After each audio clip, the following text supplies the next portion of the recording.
8 जून 1999 ये वो साल था जब एक तरफ टीम इंडिया के सिपाही सरहद पर कर टाइगर हिल के लिए लड़ाई कर रहे थे पाकिस्तान से, और दूसरी तरफ इंडिया वर्सेस पाकिस्तान का वर्ल्ड कप का मुकाबला मैनचेस्टर के ग्राउंड पर खेला जाने वाला था। लेकिन ये मुकाबला अपने आप में ही इस तरीके का था क्योंकि एक तरफ इंडिया के सिपाही जो लड़ रहे थे और दूसरी तरफ इंडियन प्लेयर्स को ये चीज़ चाहिए थी कि जो लड़ाई पाकिस्तान ने बिना वजह शुरू किया है उसका जवाब हम ग्राउंड पे भी देंगे और सरहद पर भी देंगे। किस तरीके से ये टाइगर हिल का और करगिल वॉर का कनेक्शन वर्ल्ड कप के इस इवेंट से जोड़ा जाता है, आइए आपको बताते हैं इस वीडियो में। 1999 करगिल वॉर की कहानी तो सभी ने सुनी होगी। जो सभी को पता था कि पाकिस्तान के नवाज शरीफ जो उनके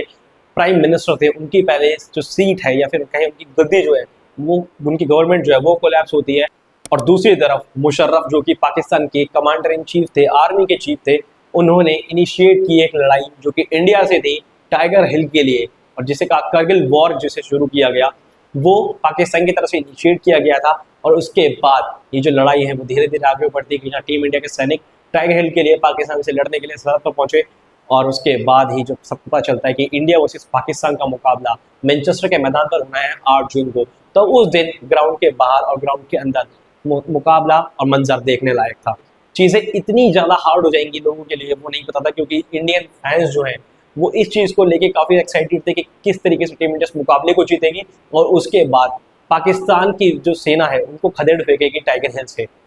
अब उस मैच से पहले काफ़ी ज़्यादा चीज़ें निकल के आई हैं। एक तरफ पता चला कि सौरव गांगुली जो टीम इंडिया के लिए उतने बड़े खिलाड़ी थे वो इस मैच को नहीं खेलने वाले थे क्योंकि उन्हें इंजरी थी। लेकिन पाकिस्तान में जब ये रिपोर्ट पहुंची तो उन्होंने उस चीज़ को इस तरीके से पोर्ट्रे किया कि पाकिस्तान ने इस तरीके से बताया लोगों को कि सौरव गांगुली जो है वो पाकिस्तान की गेंदबाजी से डरकर भाग गए हैं, मैदान छोड़ चुके हैं।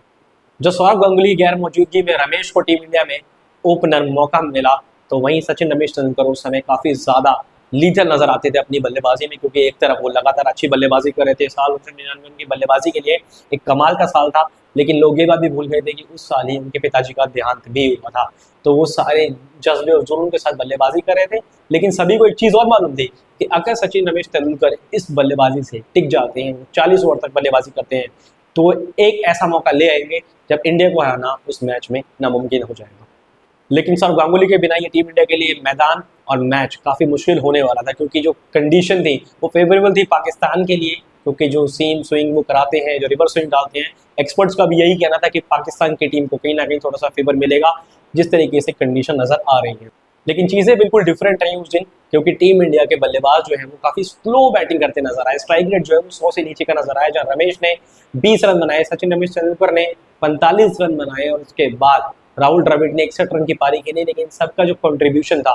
वो 100 से कम के स्ट्राइक रेट पे था, और इसके चलते टीम इंडिया थोड़ी सी फंसी नजर आई उस मुकाबले में, क्योंकि टीम इंडिया ने 227 रन ही बनाए थे इस वर्ल्ड कप में। 227 रन 6 विकेट का नुकसान थे 50 ओवर के बाद। लेकिन इसमें भी एक अच्छा काम ये हुआ कि मोहम्मद अजहरुद्दीन जो कि लगातार अच्छी फॉर्म में बल्लेबाजी कर रहे थे उस सीजन, उन्होंने 77 गेंदों पर 59 रन की पारी खेली, और लास्ट में आके उन्होंने शक्ल मुश्ताक को कुछ लंबी बड़ी हिटें लगाना शुरू किया जो कि उनके लिए कारगर भी साबित हुई, जिसके चलते टीम इंडिया 227 रन तक तो पहुंची। लेकिन वो एक ऐसा टोटल नहीं था जिसको देख के हर कोई ये कह पाए कि टीम इंडिया इस मुकाबले को आराम से जीत जाएगी।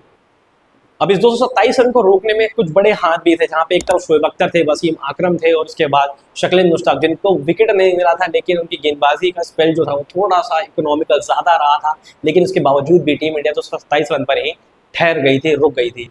अब गेंदबाजी के हाथ में ही सब कुछ था, क्योंकि जब गेंदबाजी अच्छी होगी तभी आप मुकाबले जीतेंगे, और वही चीज़ जो है उस समय में देखने को भी मिली, क्योंकि दो